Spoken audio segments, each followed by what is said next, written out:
नमस्कार, स्वागत है आपका एसएमबीसी इनसाइट पर और आपके साथ मैं हूं नकुल चतुर्वेदी। जी, बॉस 2013 में आज हम एक बार फिर से बात करेंगे राजस्थान के रण की, क्योंकि विधानसभा चुनाव बहुत जल्दी हैं और वहां पर भी कशमकश लगातार जारी है। राजनीतिक सरगर्मियां बहुत तेज हो गई हैं। राजस्थान में चुनाव का बिगुल बज चुका है और इसके साथ ही चुनावी घमासान भी तेज हो गया है। किशनपोल विधानसभा क्षेत्र से बीजेपी के मोहनलाल गुप्ता ने चुनावी कार्यालय का उद्घाटन किया, जिसमें हजारों की संख्या में कार्यकर्ता शामिल हुए।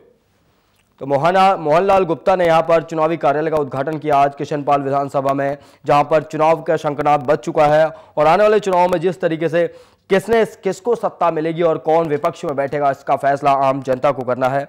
तो कहीं ना कहीं सारे उम्मीदवार जो हैं इस वक्त जनता को अपनी तरफ समेटने में लगे हुए हैं। इसी कड़ी में आज किशनपाल विधानसभा में चुनावी शंखनाद की तैयारी हो चुकी है। मोहनलाल गुप्ता ने यहाँ पर चुनावी कार्यालय का उद्घाटन किया कि कहीं ना कहीं बीजेपी की तैयारियां भी अच्छी हैं राजस्थान में और कांग्रेस भी पूरे जोर शोर से लगी हुई है कि आने वाले समय में वो विधानसभा चुनाव में जो 5 राज्यों में विधानसभा चुनाव होने हैं उनमें कम से कम 4 में तो जीत दर्ज की जाए बीजेपी द्वारा। और वहीं कांग्रेस भी लगातार कशमकश में है कि किसी न किसी तरीके से यहां पर कब्जा जमा लिया जाए, तो जिससे उनके लिए आने वाले लोकसभा चुनाव की राह बहुत आसान हो जाएगी।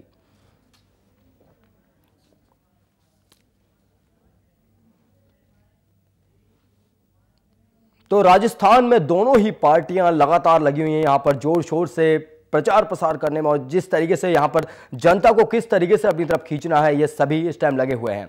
और यहां इसी के चलते चुनावी कार्यालय का भी उद्घाटन किया गया और राजस्थान के रण में आखिर विजेता होगा कौन, इसका फैसला जनता करेगी। मगर फिलहाल हमारे साथ जुड़ गए हैं हमारे संवाददाता कमल अग्रवाल जयपुर से।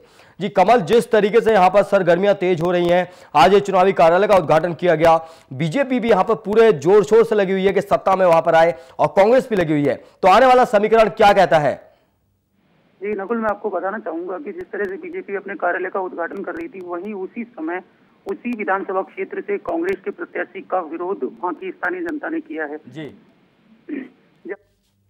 जी तो कमल, वहां पर एक तरफ बीजेपी अपने चुनावी कार्यालय का उद्घाटन कर रही है, दूसरी तरफ कांग्रेसी नेताओं का विरोध हो रहा है, आम जनता विरोध कर रही है, तो कहीं ना कहीं यहां पर पाला बीजेपी के खाते में जाता हुआ दिखाई दे रहा है। बीजेपी के खाते में जाता हुआ दिखाई दे रहा है, लेकिन कांग्रेस की अगर बात करें तो वो भी पूरी तरह से अपने असंतुष्ट नेताओं को ठंडे चीटे देने में तैयारी में लगी हुई है। वो नहीं चाहती कि कोई वरिष्ठ पार्टी का नेता या वरिष्ठ नेता टूटकर बीजेपी के में जाए या इस तरह की गतिविधियां देखकर बीजेपी को कांग्रेस के वोट मिले। तो कहीं ना कहीं यहाँ पर मतलब कस्साकसी जारी हो गई है, आम जनता को किसी न किसी तरह अपनी तरफ खींचना है, सभी राजनीतिक दल लग गए हैं। दूसरी तरफ जो अलग क्षेत्रीय दल होते हैं जो वहां पर उभर कर सामने आ रहे हैं, वो भी कहीं ना कहीं इस कशमकश में लगे हुए हैं कि किसी न किसी तरह जो बीजेपी और कांग्रेस है उनका जो वोटरों की संख्या है, जो उनके वोटर्स हैं, उन्हें तोड़कर किसी न किसी तरह अपनी तरफ किया जाए। जी कमल। जी, इसी में बताना चाहूंगा कि कुछ पार्टियां ऐसी हैं जो अपने पूरे 200 विधानसभा क्षेत्र के प्रत्याशी घोषित कर चुकी हैं। अब वो यही डिसीजन ले रही हैं कि किसी तरीके से वरिष्ठ नेता किसी दूसरी पार्टी के टूट कर आते हैं तो उनको निर्दलीय बनने की जगह उनकी पार्टी से टिकट दे करके विजयी घोषित किया जाए। तो कहीं ना कहीं यहाँ पर मतलब बीजेपी और कांग्रेस तो लगी है तैयारी में पूरे तरीके से, तो यहाँ पर कोई तीसरा मोर्चा भी उभर कर आ रहा है कमल, कि जो शायद इनकी उसमें सेन लगाने की कोशिश कर रहा हो? जी हाँ, बिल्कुल। इसी तीसरे मोर्चे के क्रम में किरोड़ी लाल मीणा जी की राष्ट्रीय जनता पार्टी है जो बीजेपी और कांग्रेस से निष्कासित मान लिया जाए असंतुष्ट नेताओं को टिकट देने की कवायद में जुटी है। तो राष्ट्रीय जनता पार्टी यहाँ पर उभरने की कोशिश कर रही है और आगे कहीं ना कहीं बीजेपी और जो कांग्रेस है उनके वोटों में सेंध लगाने की कोशिश में है।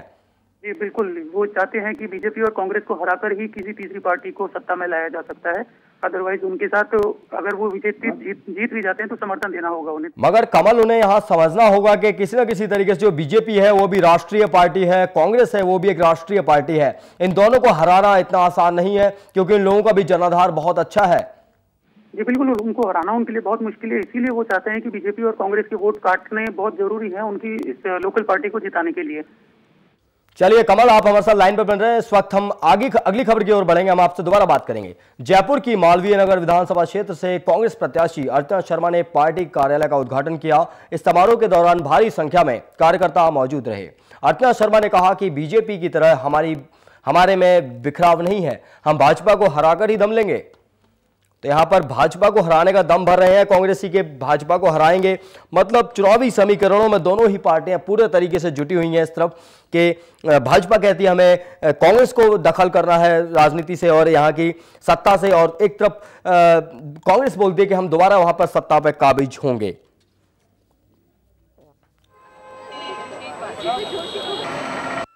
बहुत ही शिक्षित और समझदार जनता यहाँ की है। तो ये जो 2-3 दिन में जनता के बीच में घूमी तो मैंने महसूस किया कि यहाँ एक ही प्रश्न था कि जो क्षेत्रीय प्रतिनिधि है वो हमसे संवाद नहीं स्थापित करके रख पाए और कोई विकास को उन्होंने अंजाम नहीं दिया। तो इस चीज़ को मैंने बहुत शिद्दत के साथ यहाँ पर ये भी महसूस किया कि यहाँ की जनता को एक चीज़ जो खरी वो ये है कि जो भी पैसा लगाया जा रहा है उनकी भावना की अभिव्यक्ति नहीं हुई उसमें।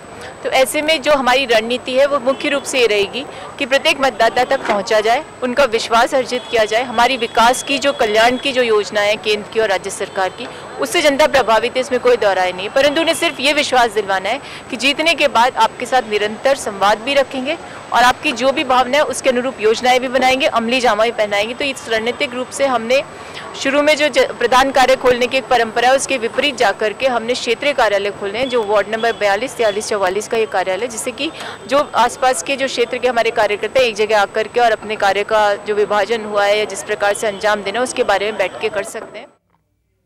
तो अर्चना शर्मा यहाँ पर अपनी योजनाओं के बारे में बता रही थी कि आने वाले समय में अगर हम जीतते हैं तो हम ये योजनाएं बनाएंगे जनता के लिए और जनता से लगातार संपर्क में रहेंगे। मगर बड़ा सवाल उठता है कि क्या ये लोग जीत जाने के बाद जनता के पास जाते हैं? शायद इसी वजह से जनता इन्हें बाद में नकारती है और वो हो भी रहा है। बहुत सारी जगहों पे ऐसा हो रहा है कि विरोध झेलना पड़ रहा है पार्टियों को, वहां पर आम जनता का। इस खबर पर एक बार फिर हमारे साथ जुड़ गए हमारे संवाददाता कमल अग्रवाल जयपुर से। जयपुर, जिस तरीके से अर्चना शर्मा यहाँ पर बात कर रही थी योजनाओं की और जीत की बात कर रही थी, तो क्या लगता है इनका क्या दबदबा है वहां पर? जी नकुल, बताना चाहूंगा कि हर नेता की तरह अर्चना शर्मा जी ने भी यही कहा कि वो पार्टी से जीत हासिल करने के बाद जनता के साथ जुड़ी रहेंगी। और इसी दौरान उन्होंने ये कहा कि भाजपा के ऊपर जो आरोप लगाए उन्होंने कि भाजपा जीतने के बाद दोबारा जनता के पास मुंह दिखाने नहीं जाती है। हम ऐसा नहीं करेंगे। कांग्रेस पार्टी शुरू से लेकर आखिरी तक जनता के साथ रहती है, उनके सुख दुख बांटती है। ये आरोप लगा देना विपक्षी पार्टी पर बहुत आसान होता है, मगर जो जनता कहती है ये कमोवेश यही हाल सभी के होते हैं, चाहे बीजेपी हो, चाहे कोई अन्य दल हो, चाहे कांग्रेस हो। जीत जाते हैं चुनाव तो जनता के पास नहीं जाते हैं, उससे पहले बहुत दावे और वादे किए जाते हैं। जी, अभी भी कांग्रेस की तरफ से या भाजपा की तरफ से, दोनों की तरफ से यही सब विभाग जनता को दिखाया जा रहा है कि आप हमें वोट तो दीजिए, एक बार देखिए तो सही, उसके बाद हम आपके हर सुख दुख में 5 साल तक आपका साथ देंगे। ये हर बार कमल यही बोला जाता है, हर बार यही स्थिति रहती है कमोविश, हर बार जनता को ऐसे ही छला जाता है। हर बार बताया जाता है कि हम आपके पास आएंगे, हम आपको आश्वासन दे रहे हैं, हम आपके लिए ये करेंगे, ये योजनाएं बनाएंगे, मगर वो योजनाएं जीतने के बाद धरी की धरी रह जाती हैं। जी बिल्कुल। आश्वस्त कैसे हो कमल? यहाँ पर जनता कैसे भरोसा करे इन लोगों पर? उनसे बातचीत करते हुए भी अर्चना शर्मा जी ने यही कहा था कि हम एक बार हमको वोट देकर हमें ट्राई तो करें, इतने साल बाद आपने हमें चांस दिया है, 5 साल तक हमने आपके सुख दुख बांटे हैं, इतनी योजनाएं। कमल, यहाँ पर बड़ा सवाल ये उठता है कि वोट देकर ट्राई करें। सभी ये बोलते हैं कि मुझे वोट दो, इस बार मुझे दो, आपने पहले किसी और को दिया, अब मुझे दो। और जब उनके पास वोट आ जाता है तो जनता कहाँ जाती है उन्हें भी नहीं पता होता कि इतनी सारी जनता है उसका वो प्रतिनिधित्व कर रहे हैं और जिम्मेदारी बनती है उनकी कि वहां की समस्याओं का समाधान करें, वहां की जनता की समस्याओं को समझे, मगर वो होता नहीं है।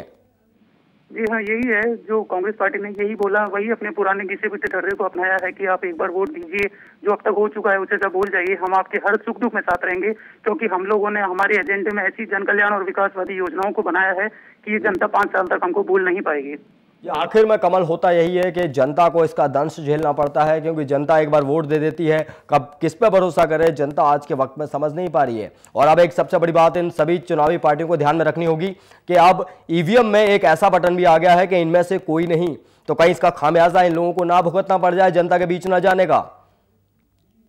तो एक इंतजार के सिवा कुछ नहीं कर सकती है, वो सिर्फ आजमाती रहती है कि इस बार कौन आया और उन्हें लूट कर चला गया, कौन आया और इस बार उनको वोट लेकर के धोखे से दे करके समाज विकासवादी योजनाएं दिखा करके चला गया। मगर इस बार कांग्रेस पार्टी बहुत जोर शोर से ये दावा कर रही है कि वो जमीनी हकीकत को सामने लाएगी और जनता के साथ 5 साल तक जुड़ी रहेगी। चलिए कमल, आपका बहुत बहुत धन्यवाद हमारे साथ जुड़ने के लिए, हमें तमाम ताजा जानकारी देने के लिए। तो यहाँ पर कांग्रेस भी लगातार दावे करती रहती है कि हम जमीन से जुड़े हुए लोग हैं, जमीन के साथ हम मिलकर विकास करेंगे, आम जनता के दर्द को समझेंगे और आम जनता के विकास हम ही कर सकते हैं। चाहे राहुल गांधी लगातार दावे करते हो, चाहे कोई और व्यक्ति लगातार वहां पर दावे करते हो, मगर आखिरी में वो दावे हमेशा खोखले ही रह जाते हैं। बात करेंगे अलवर विधानसभा क्षेत्र की। अलवर विधानसभा क्षेत्र में मुख्य पार्टियों के बीच बहुजन समाजवादी पार्टी अपनी ताकत दिखा रही है। यहां से बीएसपी प्रत्याशी महादेव प्रसाद जहांगीर ने कहा कि अलवर की जनता तीसरे विकल्प के रूप में उन्हें चुनना चाहती है। तो कहीं ना कहीं बीएसपी भी सक्रिय होती जा रही है। जो 5 राज्यों में विधानसभा चुनाव होने वाले हैं, तो बीएसपी ने भी यहां पर अपने प्रत्याशी उतारने की तैयारी की है। किसी न किसी हर राज्य में बीएसपी ने अपने प्रत्याशी उतारे हैं। किसी न किसी तरीके से बीएसपी एक राष्ट्रीय पार्टी के रूप में उभरना चाहती है बहुत जल्द, क्योंकि पिछली बार जब वो विधानसभा चुनाव में यूपी में करारी हार मिली थी तो शायद उसको भूल नहीं पाए थे मायावती, और अब वो इसलिए धीरे धीरे अपना जनाधार बढ़ाने में लगी हैं। धीरे धीरे राज्यों में अपने कैंडिडेट्स खड़े कर रही हैं, चाहे उत्तराखंड हो, चाहे आपका मध्य प्रदेश हो, चाहे राजस्थान हो, चाहे कोई अन्य राज्य हो। तो यहाँ पर बीएसपी, बसपा, बहुजन समाज पार्टी प्रमुख मायावती लगातार अपना जनाधार बढ़ाने की कोशिश में लगी हैं, और कहीं ना कहीं ये सेंध भी डाल रही हैं कांग्रेस और बीजेपी के वोट बैंक पे।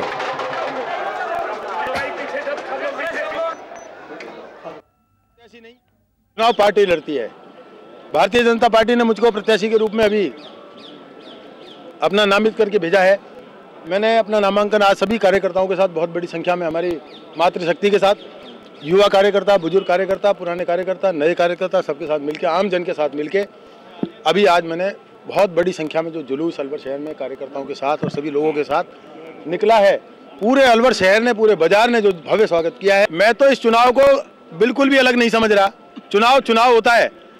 अब कोई केंद्र के मंत्री हो या प्रदेश के मंत्री हो, भारतीय जनता पार्टी अलवर शहर का प्रत्याशी जो भी होगा वो बनवारी लाल सिंघल है। प्रतिद्वंदी मैं ये समझता हूँ कि बीजेपी कांग्रेस से त्रस्त है लोग, और उनकी बिल्कुल त्रस्ता कारण मुझे बसपा को वोट देंगे और अच्छे आदमी को वोट देंगे, यही कहना है मेरा। अलवर शहर का कोई विकास नहीं किया, चाहे बीजेपी रही हो चाहे कांग्रेस रही हो, और 65 साल तक जो इतना जो एक शहर का भी डेवलपमेंट होना चाहिए वो नहीं हुआ। अलवर शहर काफ़ी दिनों से एनसीआर में है, और एनसीआर का जो नेता का काम होता है, एनसीआर से जो डेवलपमेंट जो कराते हैं, जो पैसा योजना का लेके आते हैं, वो प्रॉपर तरीके अलवर शहर का नहीं हुआ। अब ऐसा लगता है कि अलवर शहर में जब नेता ही प्रॉपर नहीं है, जब तक जनता की आवाज़ नहीं उठाएंगे, आज शहर की जो छोटी छोटी समस्या, क्योंकि ये समस्या तो एनसीआर में आने के ज़्यादा सारी खत्म हो जानी चाहिए, चाहे वो बिजली की समस्या है, चाहे रोड की समस्या है, चाहे पानी की समस्या है, चाहे वो नेता ठीक से नहीं है, इसलिए आप एक नेतृत्व प्रॉपर नहीं है। नेता क्या, नेतृत्व प्रॉपर नहीं है, इसलिए यहाँ की आम जनता पानी से परेशान है। तो एक बार फिर से समय आ गया है दावों का, वादों का और आश्वासनों का, और जनता के दर पर जाने का। तो इसीलिए सभी जो उम्मीदवार हैं लगातार जनता से जनसंपर्क बनाए हुए हैं, जनता के पास जा रहे हैं, वोट डालने की अपील कर रहे हैं, कि उन्हें जिताने की अपील कर रहे हैं, और आगे आश्वासन भी दे रहे हैं कि हम आने वाले समय में उसने नहीं किया हम करेंगे, और उसने नहीं किया हम ये करेंगे। तो इस वक्त हमारे साथ जुड़ रहे हमारे संवाददाता अविनाश मल्होत्रा अलवर से। अविनाश, जिस तरीके से यहाँ पर बीएसपी ने भी अपना एक उम्मीदवार उतार दिया है, क्या लगता है आपको कि जो बीएसपी के प्रत्याशी हैं ये बीजेपी और कांग्रेस में कहीं ना कहीं सेंध लगाएंगे? बिल्कुल, मैं ये बताना चाहूंगा आपको कि ये जो बनवारी लाल सिंघल जी हैं, पिछली बार मौजूदा अभी एमएलए रह चुके हैं और उन्होंने दोबारा नामांकन दर्ज किया है। तो जनता इनको दोबारा से उम्मीदवार वापिस से चुना है, और यही चाहती है कि यही जीते और जनता का जी। तो कहीं ना कहीं यहाँ पर लग रहा है कि बीजेपी तो थी राष्ट्रीय दल, कांग्रेस भी राष्ट्रीय दल है, और जो बसपा है, बसपा यूपी में एक अच्छा उसका जनाधार है, यूपी में अच्छे उनके पास सीटें हैं, तो अब वो कहीं ना कहीं बढ़ रहे हैं और राज्यों की तरफ कि किसी न किसी तरह उभरा जाए राष्ट्रीय पार्टी के रूप में। बिल्कुल, मैं ये कहना चाहूंगा कि यहाँ पर जो जनता है, अलवर की जनता है, वो काफी मोटिवेट है बीजेपी की तरफ, और कांग्रेस का ये हाल है अलवर में कि अभी तक अपना प्रत्याशी घोषित नहीं कर पाएंगे जी। तो कहीं ना कहीं कांग्रेस को जी बताएं अविनाश, बताएं। हाँ, कांग्रेस को मैं बताना चाहूंगा, कांग्रेस काफी ऐसे असमंजस में है, काफी सीटों पे उन्होंने अपने प्रत्याशी घोषित कर चुके हैं, लेकिन अलवर के 4 तहसीलों में उन्होंने अपने 4-5 तहसीलों में अपने उम्मीदवार घोषित नहीं किए हैं, जैसे कि अलवर शहर में, राजगढ़ में, लक्ष्मणगढ़ में, बहरोड व मुंडावर में। तो क्या वजह है अविनाश के ये लोग अभी तक अपने उम्मीदवारों को डिक्लेयर नहीं कर पाए हैं? क्या वजह है, क्या डर है? कहीं ना कहीं बीजेपी का डर भी है, और कहीं ना कहीं इनको लगता है कि हम अपने उम्मीदवार उतारें तो कहीं हमें शिकस्त ना खानी। बीजेपी का काफी अच्छा माहौल चल रहा है, और मैं बताना चाहूंगा कि यहाँ पे बहुत ही जोरों शोरों से बीजेपी के उम्मीदवार उतर रहे हैं, नामांकन भरे रहे हैं। बिल्कुल, कहीं ना कहीं एक तरीके से जिस तरीके से देश में हवा फैली है, कहते रहते हैं बीजेपी वाले कि हवा चल रही है, तो कहीं ना कहीं उस हवा का असर अलवर में भी देखने को मिल रहा है। बिल्कुल बिल्कुल, बहुत जोरों शोरों से, मैंने कहा बहुत जोरों शोरों से प्रत्याशी नामांकन करने आए थे बनवारी लाल सिंघल जी, जो मौजूदा एमएलए भी है, काफी अच्छी छवि भी बताई जा रही है उनकी, काफी अच्छा। चलिए अविनाश, आपका हमारे साथ जुड़ने के लिए, हमें तमाम ताज़ा जानकारी देने के लिए बहुत बहुत धन्यवाद। तो अलवर से हमारे साथ जुड़े थे हमारे संवाददाता अविनाश, और जो हमें बता रहे थे वहां का हाल क्या है, वहां पर चुनावी समीकरण और क्या होगा आने वाले चुनाव में, और जनता किसका साथ दे रही है वहां पर। मगर बड़ी बात यह कि क्या 3-4 दल मिलकर वहां पर खड़े हो जाते हैं, उम्मीदवार अपने खड़े कर देते हैं, जीतने की बातें करते हैं, दावे होते हैं, वादे होते हैं, आश्वासन मिलते हैं, मगर क्या जनता को वो सब मिल पाता है जो उन्हें चाहिए? शायद नहीं। तो फिलहाल इस खास पेशकश में वक्त है एक ब्रेक का। देखते रहिए SMBC इनसाइट।